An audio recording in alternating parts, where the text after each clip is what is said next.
It is a bright midsummer night in 1990, the kind of Swedish summer evening where the sun barely dips below the horizon, painting everything in golden, endless light. In a quiet suburban neighborhood, a yellow house stands peaceful on the outside. Inside, 15-year-old Jonathan paces back and forth in the garden. His heart is pounding. He knows what's coming. He's heard the arguments before, loud, vicious fights between his mother and father echoing through the walls. But tonight, it's silent. Too silent. Then it happens. A single shot cracks through the stillness. Jonathan flinches, even though he expected it. From this evening on, nothing will ever be the same. This is the story of a family torn apart, a boy caught in the middle, and a murder hidden in plain sight in the garden of their own home. The yellow house belonged to a seemingly ordinary Swedish family. Mother, father, and their teenage son Jonathan's. On the surface, a stable home in a safe neighborhood. But behind closed doors, things were crumbling. The parents fought constantly about money, about trust, about everything. Alcohol played a role. Jealousy, resentment built over years. Jonathan, only 15, had grown used to it. He often escaped to the garden when the shouting started, walking in circles, trying to block it out. But this night felt different. The arguments had escalated for weeks. Threats had been made. Jonathan sensed something irreversible was about to happen. He didn't run. He didn't call anyone. He just waited. Around midnight, or what passes for midnight in Swedish summer, the shot rang out. One single gunshot from inside the house. Then silence again. Jonathan froze, his body tensed. He knew exactly what that sound meant. Moments later, the mother emerged from the house. She was camerally calm. She told Jonathan to help her. Together, with the help of the boy, and while the 2-year-old grandson slept unaware inside, they moved the father's body. They carried him out to the garden. They dug a shallow grave. They buried him there, under the lawn, right outside the home where he had lived. Why the garden? Why not call the police? Panic, fear, or something colder, a plan to cover it up? For days, maybe weeks, the secret stayed buried, literally.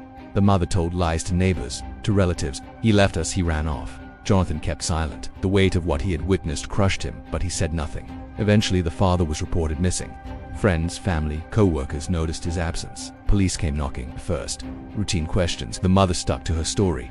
Marital problems. He left voluntarily. But inconsistencies appeared.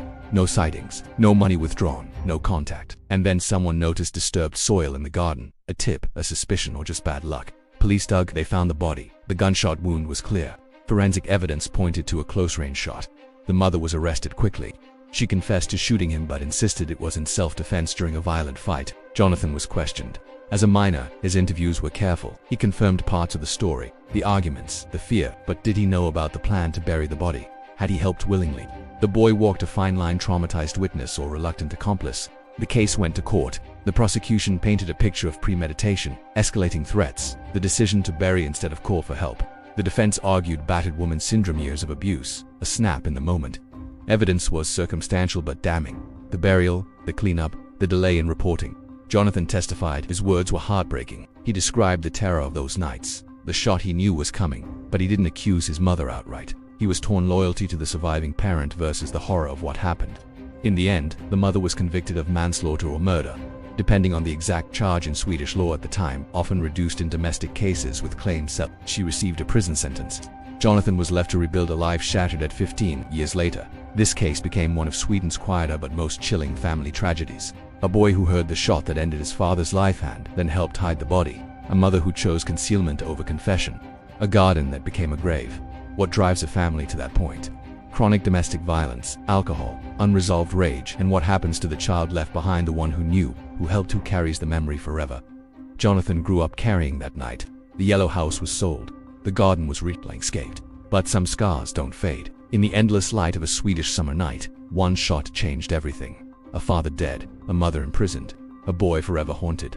The body was in the garden, but the real damage was buried much deeper. Some secrets stay hidden for years, some only until the ground gives them up. Important note: all names in this story have been changed to protect the privacy and dignity of the surviving family members and relatives involved.